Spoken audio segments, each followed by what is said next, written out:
Hello, everyone, and welcome to this live stream special. I'm so happy that you are here.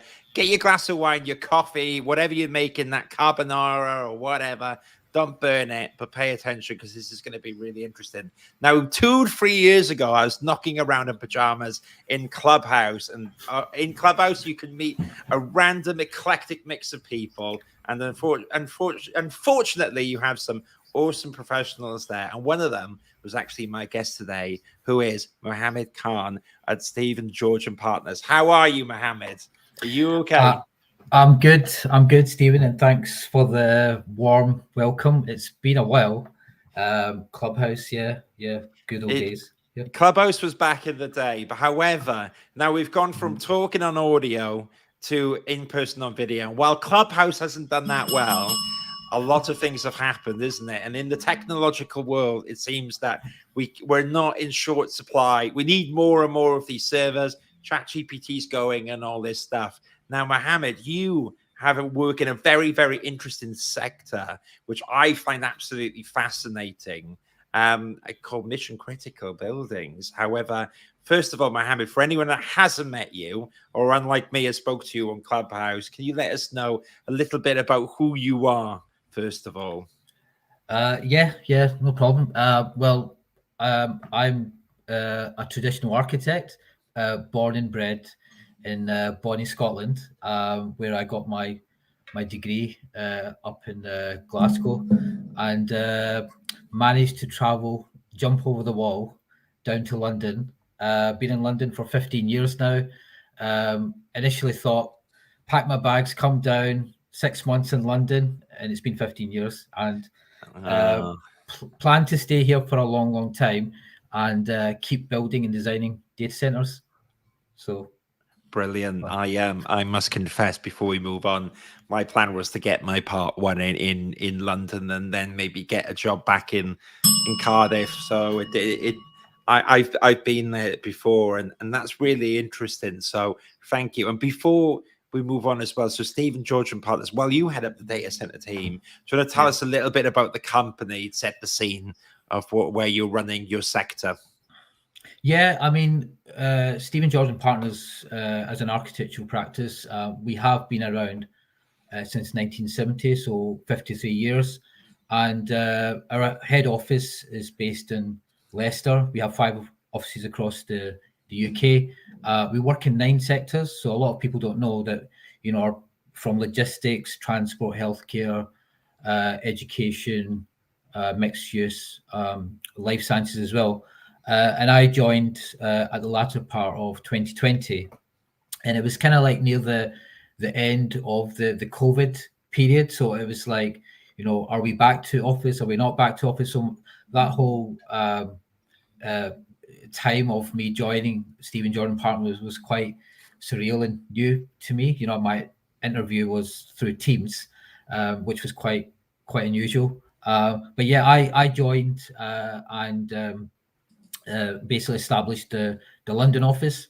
And since 2020, we are a nice office, small office in Shoreditch, where we roll out sectors such as data centers, industrial logistics. We're doing about light rail, commercial interiors, and healthcare for us. Yeah, going good. Nice. Now, data centers in particular, I can see that more and more people are using their phones. It makes sense to me that it's a growing sector. However, it could be fair, Mohammed, that not every architect, when they study in architecture, initially thinks that they will be specializing in a sector which maybe isn't seen as others. And before, I'd love to hear your thoughts on what you love about that. But first of all, how did you get into doing data centers? I think for me it was a sector by chance. I was kind of in the kind of era where, when you're doing architecture, you feel like, right, I want to do something different. So I got into project management and a bit of kind of construction management as well, which was very valuable experience. But then I felt that I was very kind of employer side, thinking like a client and getting a lot of experience from other side of the fence. And I was like, right, I need to get back into architecture. And, just using my network, I managed to obtain a job that got me into the industrial logistics and data center sector. And I love technology, so it was due to the love of technology that I got and stayed in that sector, sort of thing. And yeah, it's for us, it's booming, and it's one of the few recession-proof sectors because you'll always need data storage and processing. Yeah. Yeah, nice, and I agree. It's throughout the pandemic when I was trying to survive myself, it seems that the clients that were doing really strong were practices which had worked in data centers because throughout the pandemic, okay, the retail has been put on hold. That hotels were not sure what they were doing. However, the data centers, it was business as usual. So that's really interesting to hear. Now, what I would like to ask as well, because you're right, initially people can maybe fall into it, but now it's become more and more of a sector that people are getting aware of. The kind of people that I thought would fit in really, Mohammed, into data center sectors could be people that like technical challenges, people who do like, as you say, the project management. How are you going to get all this power into the sector? But from your point of view, what do you think really makes someone fit in really well in the data center sector? Yeah, I think primarily you need to have a lot of patience and a love for the profession. I mean, you have to love architecture, all the nitty-gritty bits of it as well. And for me, the sector, you have to have knowledge of technical coordination. These buildings are, if you look at them, they do look very grey. Yeah. And what we're doing is we're doing our best to make them more aesthetically pleasing, more design orientated. So that's where as architects have got this kind of struggle with the MEPs and the structural engineers and the clients here by making them a lot more attractive. I think if they are more attractive, then they can be a lot more appealing to the next generation and the up and coming young students. But having that knowledge of technical coordination, awareness of regulations, and even sustainability as well, like the net carbon zero targets that we're trying to do, you'd be surprised at how much we have to consider to make them more sustainable. People do see the negative side of it, of water usage, energy usage, but we are focusing on sustainability. So, having that love for those elements will certainly kind of help you in that sector.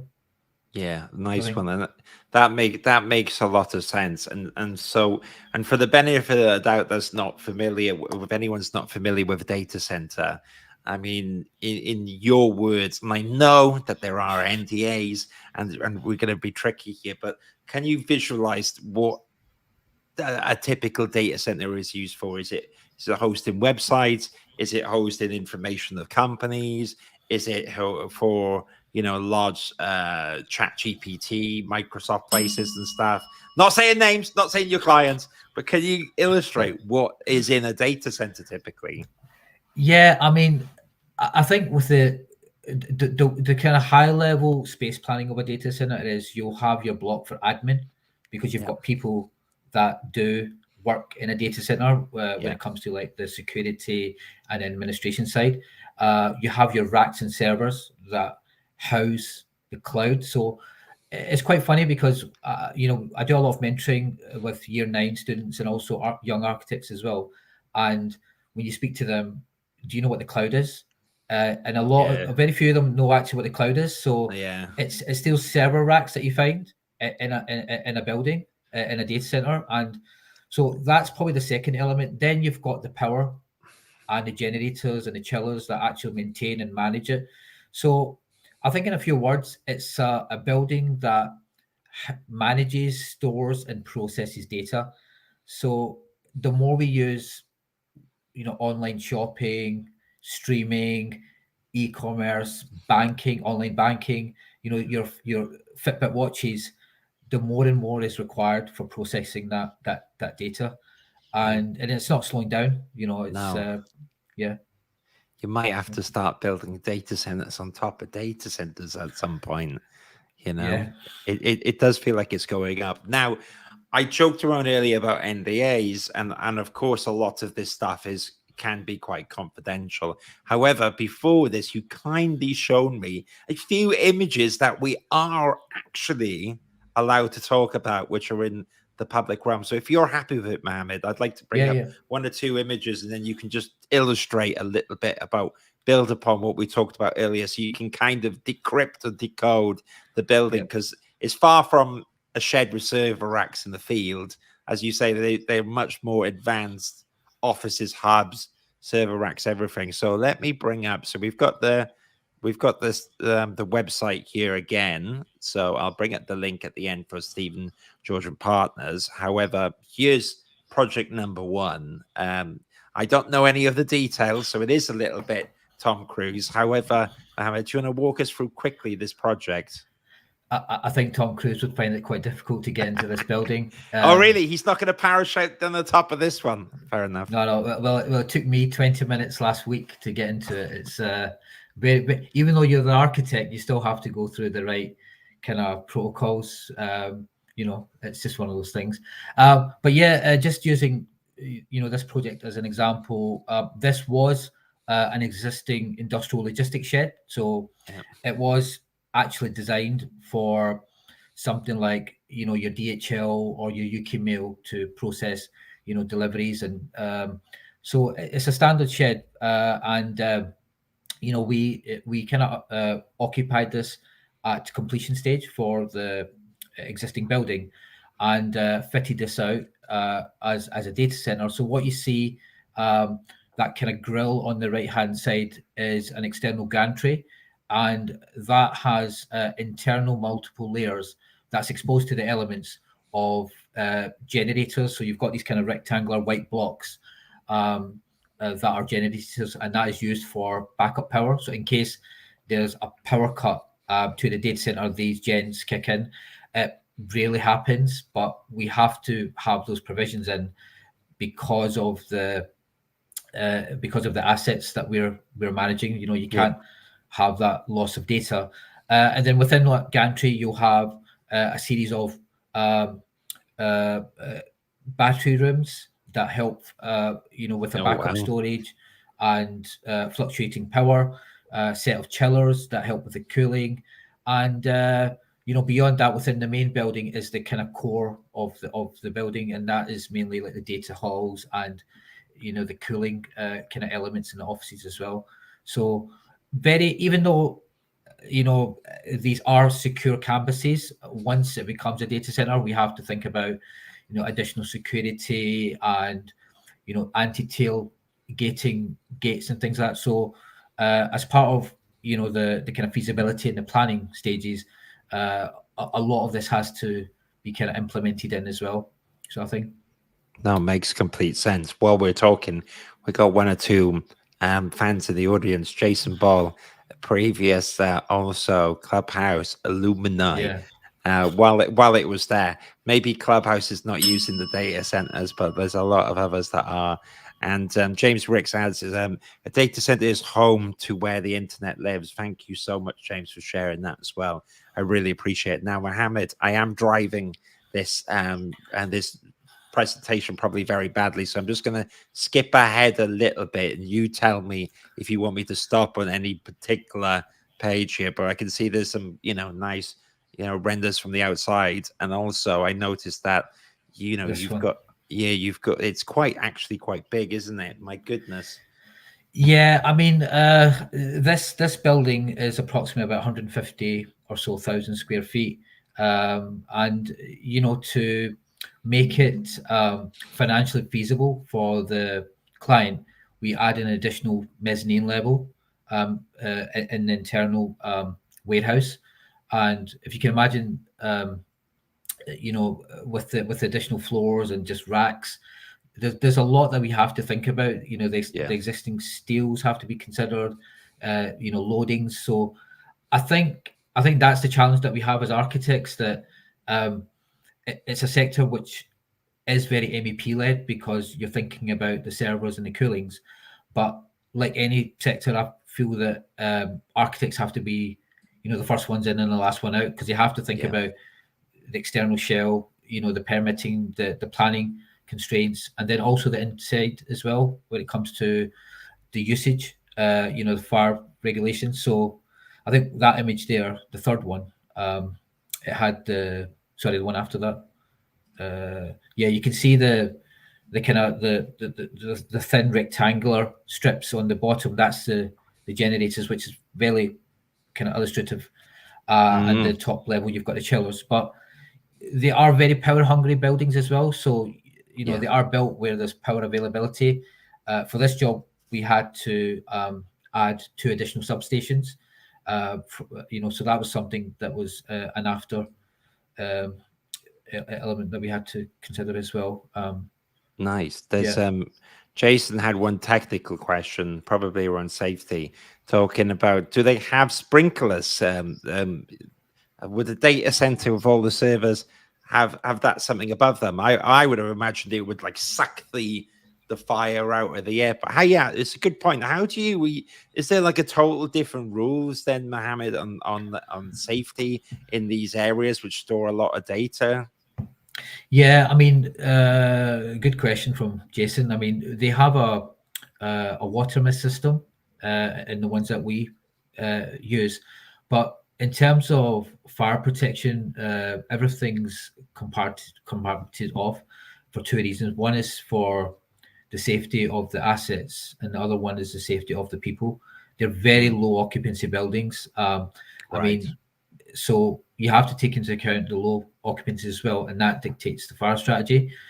Using one example of staircases, under building regs, you'll have 30 minutes, which is enough to comply with Part B. But in this building, we go with 90 minutes, and the data halls are 60-minute compartments. So it's an uplift on fire regulations to ensure that the occupiers and the users of the building can leave safely as well, and as well as the kind of servers racks being protected as well. So yes, we do have sprinklers as well as fire compartment walls. Wow. Okay. That makes a lot of sense. It's quite interesting because I know you specialize in data centers. Jason in the audience specializes in nuclear power plants. So it's kind of interesting, the utilitarian, architecture, which is kind of an art form in its own, really, isn't it? Like, how do you do all this to solve these complicated problems? Because let me tell you, if suddenly people who are searching on a search engine or on a social media platform and there's a bit of an outage, suddenly it's a very big problem, isn't it? So it makes a lot of sense. These things cannot fail, I'm guessing, and I have to have a lot of contingencies. Is that correct? Yeah, I mean, they tend to have a lot of contingencies, and that's where you have the various tiers of data centers. And when you are going into a search engine, you have the kind of that automated letter that comes up, and it can get to 99.9997 or 99.9998. These are very, very kind of efficient buildings, and you have your various web search companies or multi-billion retail companies that depend on the data and the processing power. So for them, that it's their revenue, so they have to be very, very efficient building sort of thing. And they're regularly checked as well, like the plant is maintained, the servers are always maintained. So it's just one of those things that things are constantly being reviewed as well. And I've also read that there's a data center that is being used by a software company in the Nordic countries that actually self-diagnoses itself.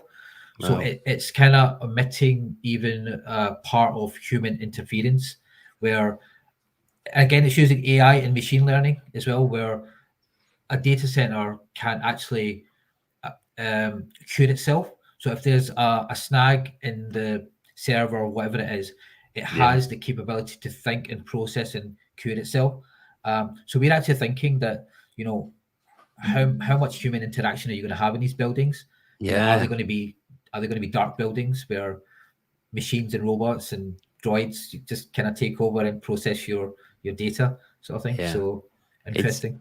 It's very interesting. I won't go off on a tangent, but I did see a very interesting AI chat that's talk at the moment where, you know, when does the AI get so aware that suddenly a tsunami heading for their data center means extinction, that suddenly they're going to protect themselves. So it's very, very interesting that actually when you talk about that stuff, you know, the data set that becomes its own kind of self-propelling living entity. I mean, I'm happy to move on, and I've got a few questions. But do you have anything crazy to add to that, or are we happy to move on? Yeah, I mean, I think for me is that every day is a learning day for us. Technology is moving so fast that I find that what you've got today can be out of date in a year's time. So as architects, we just have to be on our toes all the time. I agree, and the AI can't do the architect's role, so that's why you're here and we're getting your insights at the moment. So I appreciate that. Last thing before we move on, James Rick says you need to consider the very early smoke detection system as well as Vista. With some fire suppressor systems, you need to make sure the dB rating of the sprinkler heads as anything above 120 decibels can nuke the hard drive of the server. So thank you, James, for illustrating, you know, a technical solution to a complicated problem. We can't have the hard drives dying. The data will be lost, you know? It's very, very interesting. Now, Mohammed, you sent over another project and when I was looking at it, and it, you know, we can see it from the outside, but in particular, you sent through an image which was quite interesting. And what I wanted to talk for is illustrate maybe what it's like to work in these projects. Before you said, you know, the kind of person that is really, you know, it would suit. However, what I'd love to know is it makes sense that data centers lend itself to projects being modeled in BIM, I would have imagined as well. I mean, what's the actual work process like in the office in terms of the tools you use to build these complicated buildings? Yeah, other than being stressed 24/7. Yeah, of course. Apart from that, what are you using when you're pulling your hair out? I mean, these jobs 100% have to be coordinated in 3D. Again, we tend to have 3 disciplines at stage 2 or 3 feasibility. So as architects, we have an MEP and a structures engineer. And what we tend to do is everyone kind of works on their elements individually. And then it's down to the architects to support with the structure coordination and MEP coordination as well. And for us, it works. And, you know, things like learning about new ways of working as well from the MEP, because they'll come up with like these components that they used the year before, and they say, well, you know what, it needs to be more sustainable, so it's going to be half the size, but we need to add this attachment onto it to make it to filter the CO2 emissions or something like that. So we're always kind of learning, and if that means that it's slightly bigger or elongated than what it was before, then architecture, we need to make it work as well. And we tend to, I mean, we use Autodesk Revit. I mean, that's quite a well-known software, and I recommend all the youngsters leaving university to use that. That's the first thing that we actually look at. And we can work in the cloud as well. We've done that before, which is quite good, where, you know, we can work on one model. But yeah, Revit is a well-known platform to kind of work and coordinate. I think the challenges that we have is sometimes that you do get information in PDFs and in CAD, and that has to be translated in 3D. So again, you know, that's not just in data centers, but it happens in other sectors as well. But yeah, a complex building like that, it has to be definitely done in 3D. And it's nice for the client as well. You know, before the building's finished, you know, we do a lot of you know, we use VR and AR technology as well. So you can put the goggles on with the client and navigate through the data halls, and they can see the server rack, so they can actually see what they're getting before it's built, which is always nice. So you know, it's like buying a car, you know. So that's it, and it makes complete sense. And I think as well, one of the strongest arguments I've seen for, you know, why perhaps Revit could be difficult for certain projects, especially if it's a retrofit building. I know it's getting easier and easier, but for example, it would make sense, especially with so much is going on, that it's modeled in Revit. What I was going to say though is on the theme of this, as you know, in the architecture social, we talk a lot about getting jobs in industry. And Omar, while we were talking, has said that he once interviewed, let me read it. Omar says, I once interviewed for a practice looking for someone to work at data center projects. They were looking for someone with previous distribution experiences. Apparently, it lends itself working well in data center and has transferable experience. Do you feel it's true? And in what way is it similar to the typology, aside from the obvious scale and layout of the building? So in essence, Omar's, I think, saying that people, someone hiring for data centers was looking for someone with logistic experience. In your experience, Mohammed, what do you look for in your team then when you're hiring people, perhaps at different levels? Is that important to you, or are there many things that you look for in the person to work in your team? I think if the person has the same or similar sector experience, that's a bonus. I think nowadays it is very challenging. So if that person doesn't have that sector experience, it's not a deal breaker. We still do consider that candidate. What I personally look for beyond the software is the culture that person can bring. For us, culture, unity, trust, transparency, respect is so important. Can you kind of communicate with your colleagues? Can you work independently? Are you comfortable to talk to clients? Things like teaching a new staff member the sector is the easiest part, I think. I think the difficulty is the mentoring and getting them culturally tangible to us, sort of thing. So but yeah, that's my kind of take on it. I think for me at the moment, it's all about kind of culture and having that ability to work in a team, sort of thing. Yeah. It's a bonus. However, you're right. If people are interested in the sector, then you're open-minded. And now maybe building upon that while I've got you here, because you're running a team. You're effectively the hiring manager as well as doing all these crazy buildings. So I'm sure you get a lot of applications, and especially part 2 or recent architect, that kind of area, Mohammed. Is there anything that comes to mind that sticks out for you when you're hiring that you think, oh, this person might be really good for my team, apart from the sectors they worked in? Is it people that grab your attention? They have technical aspects in their portfolio, they show the Revit, or is it more than that? You want to see something in particular? Yeah, I mean, what happens with Stephen Jordan Partners is that the CVs and the portfolios will come through to our H department, and then they'll come to me. Now, the way I look at it is that the fact that it's came through HR department and came through me probably shows that you meet Revit, you can use it, you're probably at that level. What sticks out for me is the interests and the hobbies. I'm a bit old-fashioned, but I was talking to someone about one of my colleagues does paragliding in Eastern Europe, which I found that was a bit extreme. But it's nice to kind of talk about these things. It's nice to have someone with that kind of hobby. So for me, it's all about what's different about them. What's their kind of USP? Because I know they can use Revit. I know they can use AutoCAD and Photoshop and all these kind of various standard platforms. It's how they're gonna fit in, and do they also want to grow in the company as well? Because our company at the moment is all about growth and technology. Are they willing to embrace technology? Are they willing to go that extra mile and grow as well? So it's just trying to understand that if it's a part 2, do they want to do their part 3? If it's a part 3, do they want to progress to a project architect or a principal?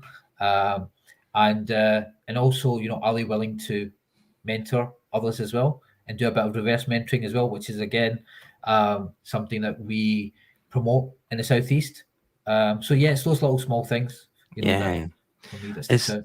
It's nice that actually I know I'm not saying that people thought there were barriers going into data centers, but if anyone did think like, oh, having worked on the data center, I'm not too sure, it's quite nice you debunked that. I mean, if anyone's open for the challenge, then they can jump on in, which is really great. And you've had a lot of compliments coming in here, or people talking about, you know, what you've said. Jason also adds that behaviors are critical. And that you have similar sectors as well. I've got an interesting quick one that Canberg has asked, actually. My goodness, we're getting a lot of interaction tonight, which is great. Makes my job easier and keeps us on our toes. But Canberg, he asks, maybe I touched upon it earlier with the AI. He says, as we become more connected to web, e.g. AI, naturally, there'll be an increase in data use. What is the projection for growth of data centers in the next 10 years? Now, Mohammed, like you said, this space is moving so fast, so we're not going to hold you to this, but in your imagination or how it's going, do you think it's a case of 10 years, or is it going to be crazy in 5 years? Or do you have any thoughts upon where things could be in the next 10 years? Yeah, I think at the moment it can be very unpredictable, but I think from what people predict, it happens. There's a lot more happening. I think from what I'm seeing, and the probably best example to give is, when I'm from the VHS era, and if someone was talking about Netflix that time, you'd be like, this person's mad. We're not going to be streaming on our phone and watching, series on our phone. I think from what I'm seeing, the architecture is going to be totally different. And right now we're seeing the architecture getting smaller, and it's because we're finding that the servers and the chip power is increasing. So where you've got existing buildings and you're refurbing, there's a lot of fallow spaces being created, so you actually can insert a lot more IT white space. So that's one of the things that we're finding, that the architectural element is decreasing. So what you might find is that the actual physical data center power to power in the next 5 years will be a lot smaller, because you'll get a lot more storage in a smaller space. But the other things that we're seeing is that micro data centers as well.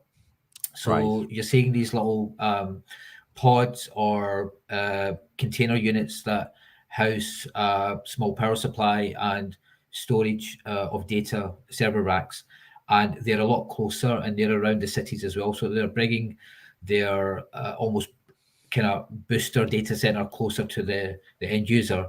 As well as that, technologies advanced, where we're using submarine technology as well. So again, another web search company has created the submarine technology DCs and embedded them in the North Sea to see what that kind of technology would be, and it's actually proved to be a lot better, because there's less human interaction, there's less error in dust and things like that.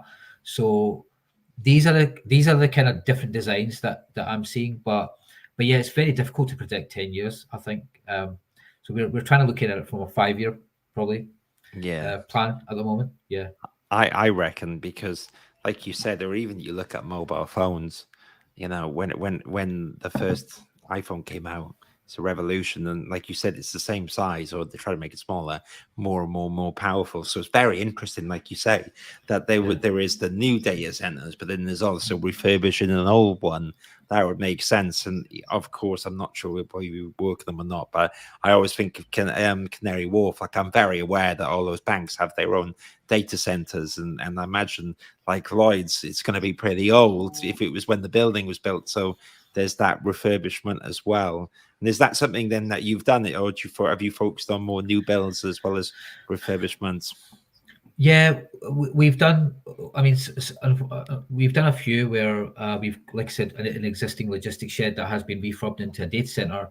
A couple of the jobs that we've also looked at where, unfortunately, we have either an industrial logistics shed or a data center that has reached its end of life, and as sustainable you want to be, it just works out commercially more feasible to demolish the building down and dispose the Yeah. components responsibly somewhere and build a fresh new data center. Um, you can be as sustainable as you want, but sometimes it just works to build new. And again, it's using the VHS example. You're not going to plug your Netflix USB in in a VHS video, are you? It's just some of the components are just outdated, unfortunately. And but we've looked at new builds. New builds, you're seeing a lot of new technology, but again, it's a lot of it's happening outside of the kind of main city area where you've got more land and power connectivity as well. Yeah, it makes sense because I haven't done it for a few years, but I've built a lot of computers. It used to be one of my hobbies, and I still do. But if you've ever been on an old computer compared to today's a lot easier. And basically, that analogy of what you're saying is that basically you couldn't refurb the old computer because half of it's redundant. So it's just as well, you got to buy new chassis and everything and build it from the ground up. So I can relate to that. I've got one more question from the audience on this theme before I'd like to bring it back to Steve and George and partners and. Yeah. And you don't have to tread the line anymore about, oh my goodness, I gotta say it. I don't want to say about a candidate, a client or of yours. Or so what the question is do most big tech companies outsource, or do they have their own mission critical teams? I have seen multiple architect opens at tech companies, but I'm not sure if they're considered as client reps or if they are in-house designers. So very interesting question. Are you starting to see, Mohammed, more roles for architects like yourself, client side, or is it very much that traditional architects or experienced architecture practices in this space are used, or maybe is it a combination of both? I think I could probably answer that in two ways. I think from what I've seen is that to build be part of a data center construction team, a lot of these large tech companies have like frameworks. So they put all their architects, PMs, and QSs in one pot, and then they just pick and choose, and then they roll out the kind of project. So it is a very kind of small click team sort of thing, and it works because trust builds up between the stakeholders, and everyone's kind of strengths and weaknesses, and you work together, and it's better for delivery. One of the things that I'm finding is that to help the data center companies, and this is not all of them, but I've noticed with some of them, they'll employ an MEP, or they'll poach like an MEP consultant, and they'll bring them in as part of their client side. So it gives them a lot more knowledge. MEP, I've seen architects move from traditional architects roles to client side data center providers, and then it gives them the data center company a lot more architectural knowledge as well. So then they've got someone in house that can talk to them about planning and building regulations, etc. And then I've seen data center employer representatives that I've moved to MEP and architects firms as well. So it's you won't realize it's such a small community that people do kind of jump about a lot. So it's probably not sure if it's answered the question, but I could see that had two answers, that question, where you've got the build and then you've also got the personal kind of career growth sort of thing as well. No, you did do, and it's interesting, and it makes a lot of sense. And I can see the role of an architect working in house at a client who's going to be making a data center, especially when they're so complicated, might make your life easier as well. Who knows? It could be a welcome addition. What I was going to say, two-part question. So, of course, I want to know more about Steve and George Partners, but just last one before we move on about that. We talked about the future, where you predict things are, but I would like to know what you're excited about at the moment, or in 2023, or looking forwards. What excites you at the moment, Mohammed? What's exciting me at the moment? I think for me at the moment is a lot of my time at the moment is with SGP, well, Stephen George and Partners in London, and we are very busy at the moment. A couple of things that I'm looking at is we're looking at Europe as well. So I didn't really speak about that, but there's a large market in Europe for industrial logistics and data centers and other sectors as well, such as transport infrastructure. So I'm, pushing through our various contacts, looking at opportunities in Europe as well. And I get, just as the UK, the DC market is booming in key cities such as Spain, France, Italy, Germany. So for me at the moment, Europe and growth of the London office, but a steady growth, not too fast, not too crazy. Well, that's brilliant, and so I love it. You touched upon it earlier, but just to expand upon it slightly, in terms of, so Stephen George and Partners, we established they've been around for a good period of time, which is great. So, there's a lot you can learn from practicing architecture over a period of time. But can you paint a picture then of your London office? Our London office, well, it was so end of September when I joined. It was quite a strange way of finding an office. It was again working from home full time. We had a place, but we felt that we had to grow and be a lot closer to the city. So we were originally towards Holborn, and the partners kind of reached out and said, right, where do you think, Mohammed? I said, you have to be in Shoreditch, and that's where all that's the life of Clerkenwell and all the kind of the arty area. So our office is based at the back of Liverpool Street. Connectivity, in London and outside London is really good. A lot there for client entertainment as well.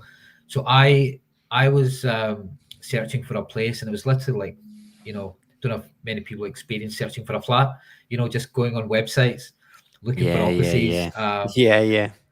Did my spreadsheets, and then we found the place, and we went for a more sustainable approach by looking at, we call it pre-loved furniture as well, sustainable furniture. Cool.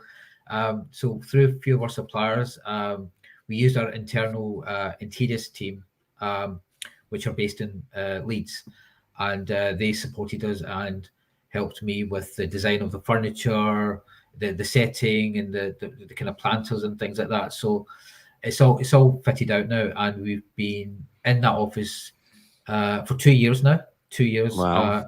And 8 strong, so we're all full. But like I said, looking to grow. Yeah. Brilliant. Well, amazing. Well, I think that if anyone wants to check out, they were at your website, and I'll say it here. I know we're going to shut down after 1 or 2 more questions, but it's www.stephen with a PH.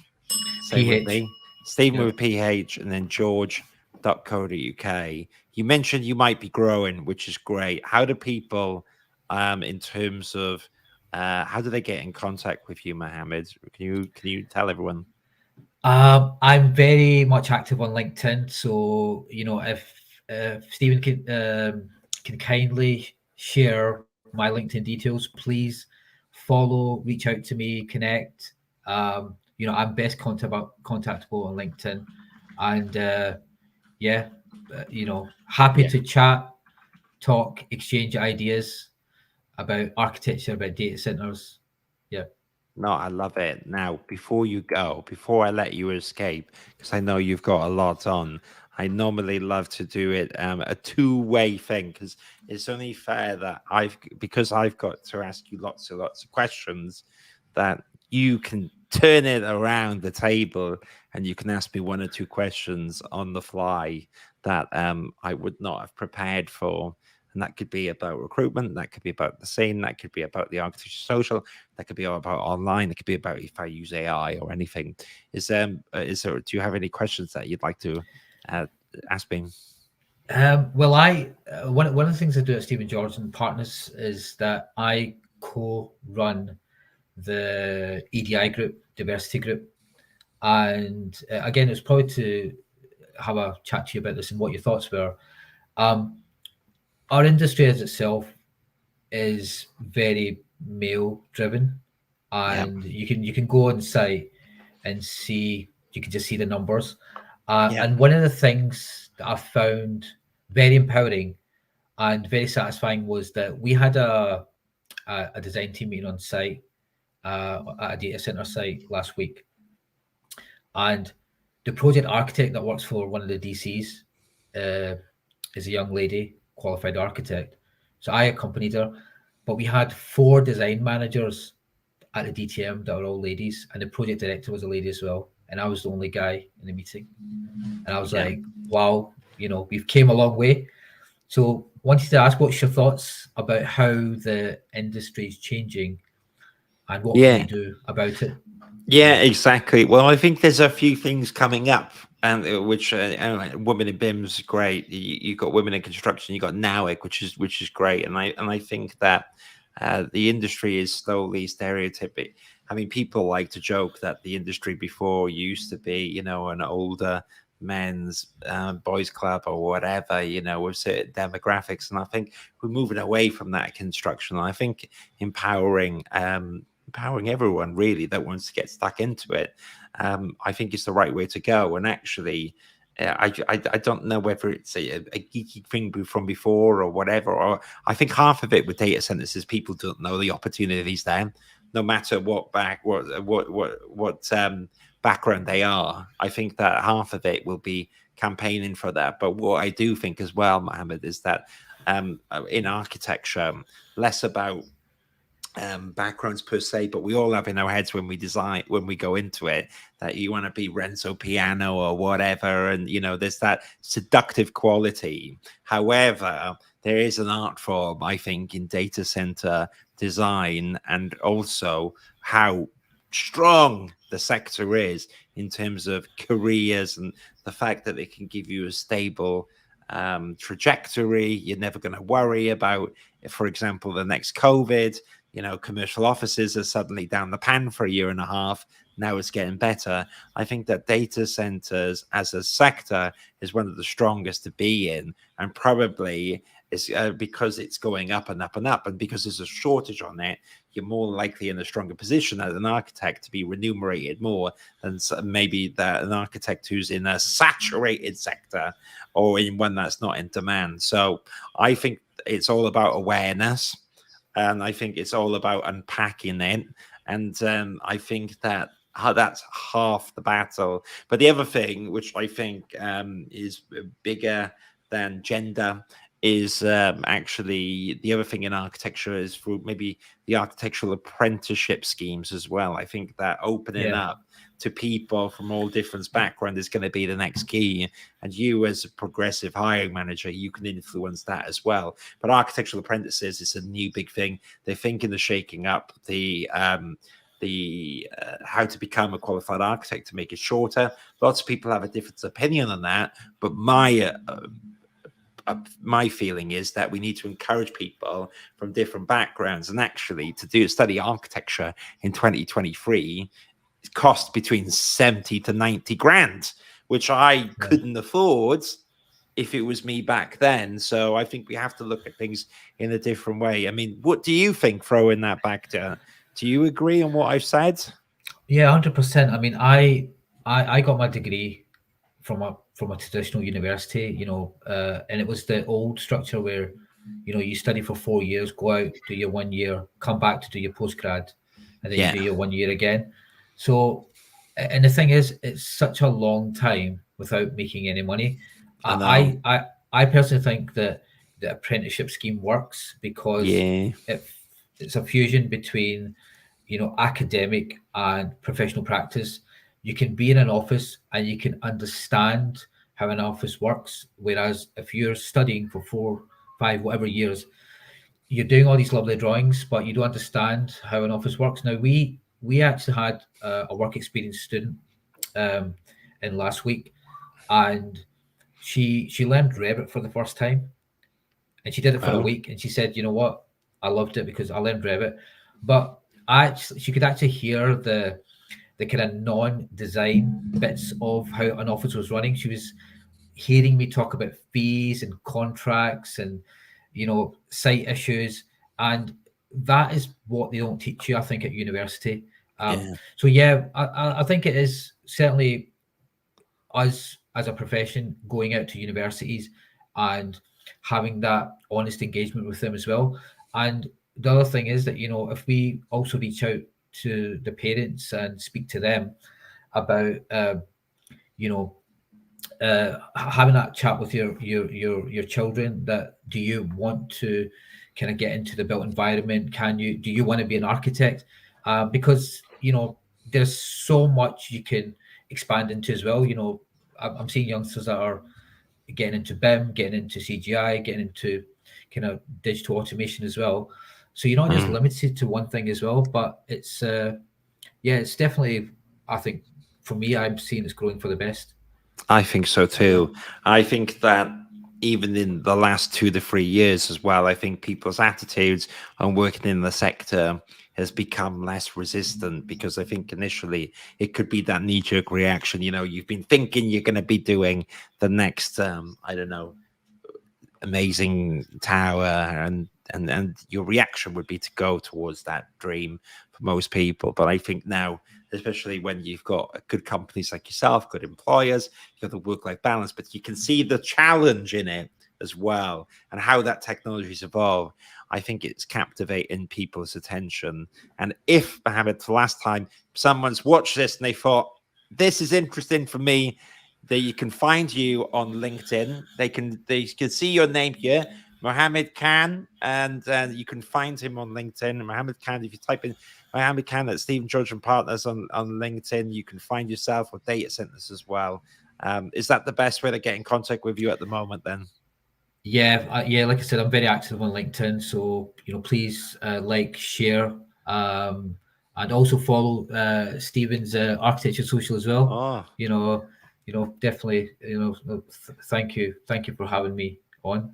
anytime. It's been 2 years in the making, and in 2 years as well, I'm sure you can talk to us about how the technology's changed, and we'll have you back on, and then we can compare the beautiful data centers that you've shown today compared to the ones which will, I don't know, be the next wave. So thank you so much for being here. I really appreciate it. Mohammed, stay in the stage. I'm gonna end this in a second, but thank you in the audience for joining us. And there's more content coming. I think I've got a schedule on tonight, where tomorrow we'll be going into the metaverse. It might actually be hosted in one of Mohammed's data centers. We wouldn't know, and I wouldn't be able to tell you if I did. But have a fantastic evening, and see you soon. Take care. Bye-bye.